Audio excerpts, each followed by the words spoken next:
Okay, let us start our discussion on proof of Taylor's expansion. Suppose we have a function f of x is the function and some number is given, some interval is given, a and b are given. Okay, suppose let me take the numbers, two numbers are given, a is not equal to b, let us assume that.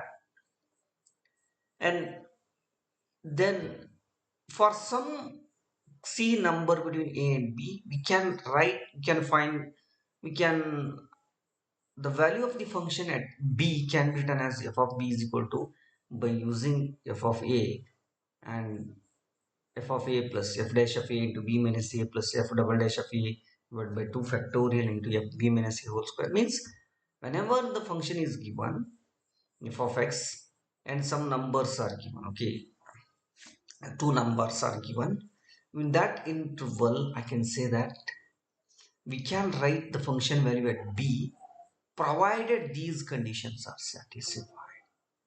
How can we? Means that whenever the function is given, we can rewrite the function at some b is equal like this whenever these conditions are satisfied. What is those conditions? First condition, whatever the function should be in the given interval is given, the interval is given two numbers, that first function and first order derivative, second order derivative, nth order derivative are continuous in a closed interval a comma b. This is the first condition. If it is continuous in that closed interval means what? Their continuous means what? According to the definition of the continuity of the function, the limit of f dash of a, if you take a, limit of f dash of a is as extends to a is equal to f dash of a. It means that f dash of a exists means that the derivative at a exists. Similarly, we can take up to nth derivative also. We can check for f double dash of x. Suppose, for example, you take an x or t variable between a and b. F double dash of t as t tends to a, you can get it that is equal to f double dash of a or f double dash of b. That is why the all those are continuous means all the derivative exist even including endpoints also. Keep in mind up to nth derivatives. But if you're coming to the n plus 1 derivative, they are only continuous in a not closed interval, they are open interval, they are not including endpoint. If this condition is satisfied, the function value at b can be written like this, that's all. By using a value f of a, we can, the function value at b can be written like this. But whenever b is very close to the a, definitely the function value of b is uh, approximate by the lowest order degree term, because whatever the b minus a whole square and the b minus a whole cube, they becomes zero. That's why if you take, I will take the curve is f of x, I will in the uh, further classes I'm going to tell whenever how this is going to by using Taylor's expansion, I will going to get Maclaurin series of those things. Let us take now, this is the condition. Under these conditions, we can prove like this. By how these conditions will going to help in proving this result, that we need to understand here. Okay, let us start our proof. Initially, with that condition, we can construct a polynomial, Taylor polynomial, call that, no problem, because Pn of t is equal to f of a plus f dash of a into t minus a, because f of a exists, because this f is continuous at a means the value at f of a, value of f of a exists. Therefore, we can tick mark this one. F dash of a exists because the continuous at endpoints, f dash of t is continuous in endpoints also in the closed interval including a and b. Therefore, f dash of a is continuous means f dash of a exists. All those things up to n derivative they exist. You can write no problem with respect to writing this polynomial t. T is a variable between a and b. No doubt you can rewrite. You can write that. No problem, you can write like this, somewhere somewhat exist means it will give some function, I can say that some polynomial it gives. Okay, now the coming to the this polynomial, very important is Whenever t is equal to a, what happens in this case? No, see what happens with those given condition only I written these things. Just I'm going to put t is equal to a here. This result will going to tell you why we are going to put Pn of A. We are going to find out all those things. I will tell you because we are constructing a auxiliary function in further class, in further next topic only. Pn of A is equal to t is equal to a. You can put it Pn of A is equal to f of A. It can be because this quantity becomes 0 and this t, if you put here t is equal to a, this cancel will go to Pn of A is equal to a. Again, if you differentiate Pn dash of t and putting t is equal to a, you can get f dash of a. Because once if you differentiate, this becomes 0 and this becomes f dash of a into this is 1 and 2 into like this, it will going to view where t is equal to 0, all those terms become 0. Therefore, Pn dash of t is equal to what? F dash of a, you can get it. Similarly, Pn of dash of a, f Pn double dash of a is equal to, can get f double dash of a. Similarly, Pn of n with a is equal to fn of a. You can get like this. This is the thing we can observe, nothing we are doing here. Okay. Now the basic idea we are going to construct, once we construct Pn of t, we are going to construct an auxiliary function. You can call the expression with f of capital F of t is equal to f of t minus Pn of t minus k into bracket of t minus a raised to n plus 1. Here f of t is the definitely it is a original function whenever t is okay, then Pn of t is we constructed a Taylor polynomial and k is equal to extra term we are going to like this. Now here, as I told you, we in the previous class we worked out Pn of a. Why we are because in order to apply the Rolle's theorem, f of b, f of a is equal to f of b. What you can say that if you apply, what happens in this case, if you calculate f of a here, this becomes 0 because f of a minus Pn of t becomes, as I told you in the previous class, Pn of t is equal to Pn of a is equal to f of a. This f of a, this f of a cancel, and t becomes, I can say that a, this becomes 0. F of a is equal to 0. Can get like this. And only thing if we choose the k in order to make f of b equal to 0. We are going to choose k in such a way that f of b is equal to 0. Therefore, we can apply the Rolle's theorem on this function.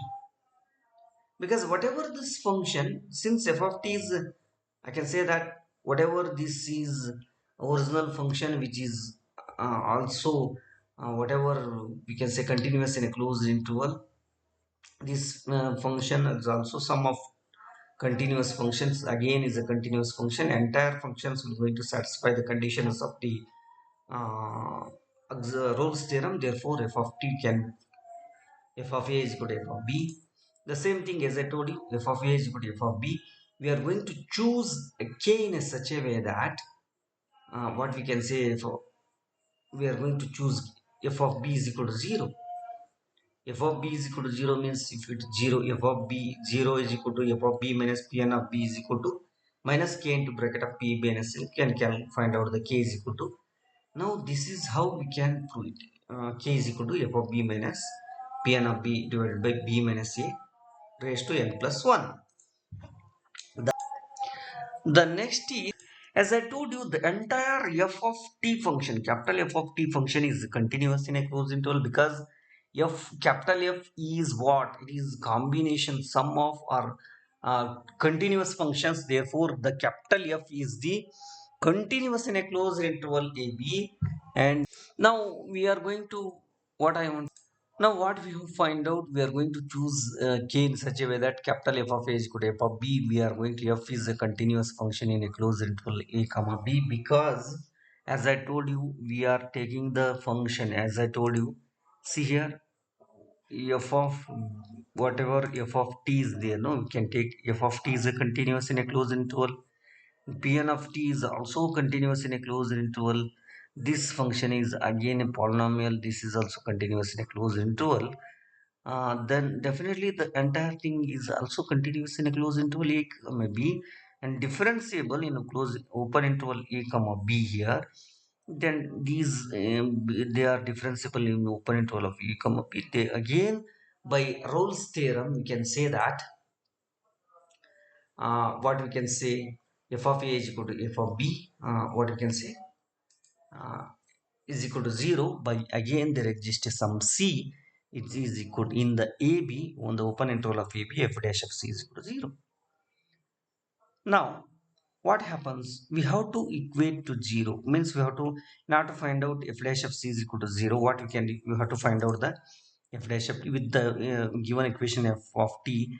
We f double dash of t is equal to f dash of t minus p and p dash of m t minus, I can say that, k, if we k into n plus 1, like that, if you work out. And if we want actually, um, t is equal to a, if you put it, then what we can say, that t is equal to a, t minus a is equal to 0, this entire quantity is 0, then this becomes f dash of a is equal to 0. Why? Because once we know that f dash of c1 is equal to 0, but we are going to calculate f dash of a here, means again, in order to apply the, this f dash is function in a closed interval a comma b, we only choose a f is a but again f dash function is continuous in ab and differentiable again, because this is the function. And one, since f dash of what you can say, the all the f is a combinations of all those functions which are differentiable, first order derivatives, second order derivatives, they are continuous in a closed interval, means a f dash is also continuous in a closed interval ab. Try to understand. Okay, now see, if you work out f dash of t, okay, if you work out simply f dash of t, and whatever the get, you can get f dash of t is equal to something you can get here. See here, wait a minute. If you differentiate f dash of t, and what we can get, whatever these again becomes combinations of all those functions which are continuous in a closed interval a comma p. They, once I know that f dash of capital F dash of a is equal to 0, sorry, once I know the capital F dash of c1 is equal to 0, but I need to calculate f dash of capital F dash of a. See, now to find out that, we have to work out f dash of t, then we check it. F dash of a is equal to, again, if what happens, p n dash of a is f dash of a only, thus becomes 0. Now again, as I told you, the new function f dash of t is continuous in a closed interval ab, a closed interval a comma c here, a comma c1, and differentiable in open interval a comma c1. Therefore I can say that there exists a some c2 again in between the a and c, such that f dash of 2, f double dash of c2 is equal to 0. Again we can say that if you work out f double dash of a, also it becomes 0 again. Again this will continue, like that we can prove that some, I can say that c in between the ab is, for that fn plus of e is equal to 0. This is very important.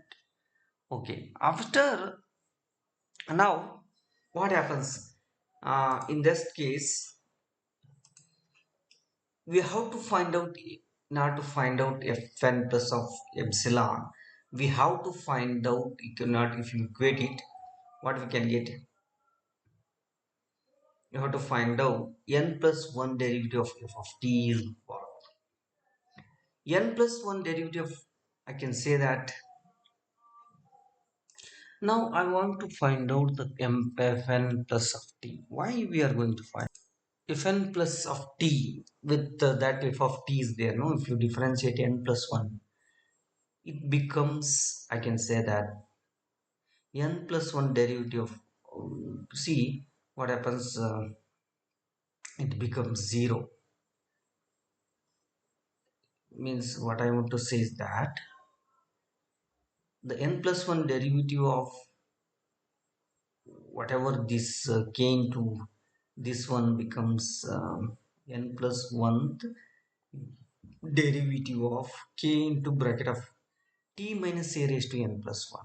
Okay, because we are going to work out here f of t here. Wait a minute, I will show you. This we are going to n plus 1 derivative of this quantity is equal to, I can say that, what we can say, n plus 1 derivative of this one. We are going to work out f n plus derivative of this one. This f, okay, this becomes going to get cancelled here, because this becomes f dash of this one. What happens, this becomes I can say that n plus 1 derivative of p and t is nothing but the k into n plus 1 factorial. Now if you work out mn plus 1 of t is equal to like this, and if you t is equal to c, what happens, this c is equal to 0, then we can find out the again k value here also. Now previously we find out the k value as here k is equal like this. Now we are going to find out the k is equal to this one. If you equate it, what happens, finally we can get the result. Okay, f of b minus pn of b is equal to something else, and finally f of b minus pn of b is equal to like this.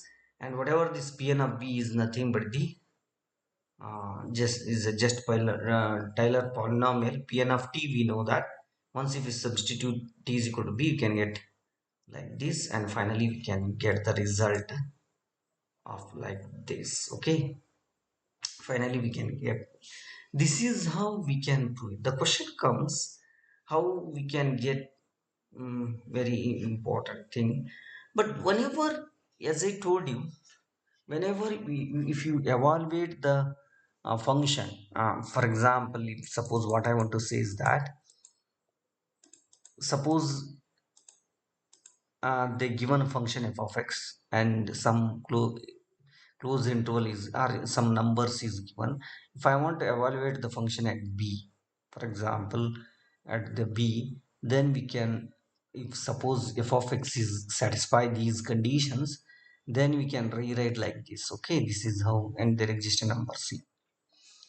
But here, whenever, if you evaluate the function, still if you bring the b very close to the a, then what happens in that case, the whatever the highest b minus a whole square, b minus, they become 0, and the function it becomes is approximated by lower order degree terms. Okay, it is given like this, we can rewrite like this, lower degree terms. Okay, if you want to evaluate the function mm, near to the 0, we have to fix. Suppose I want to find out the function value near to the 0. 0 is you keep as a is equal to 0, then you take b is near to the 0. What happens in that function, if of x y is equal to 0, I want to find out the function nearer to the 0, means a you take 0 as a 0, a is equal to 0, and whatever the function x value you take, want to find out, we can apply this term. But in that case, whatever the b minus a whole square, they becomes, although becomes negative, in that case it is observed that it is can be obtained by lowest order degree terms of the expression. It will give after we have the function like this. And if you have to evaluate the by using Taylor's that is called Maclaurin series, and if you will consider the lowest degree term, that will lowest degree terms will indicate the function value at the near the origin. This is how. Okay, the question comes, as we any f of b is equal to like this, as at the never end some c exists between a and b, such that we can stop at any point. I will tell you at the stop at the third point, all those things. As but question comes, if the remainder terms converges, whatever these remainder term, the last term, we can say that in that case remainder, they're going to converge, just whatever the function is can be written as infinite convergence series. The function f of b can be written as infinite convergent series we can write like that. But most of the function e raised to x sin x, the remainder term tends to 0. But otherwise it is very difficult to find out the c between manually. It is not able to find out the c between a and b. And if you know that, you can write it, but you can stop it and all those things. But it is very difficult, so that you can, in this way you can understand the proof of the Taylor's expansion. Thank you.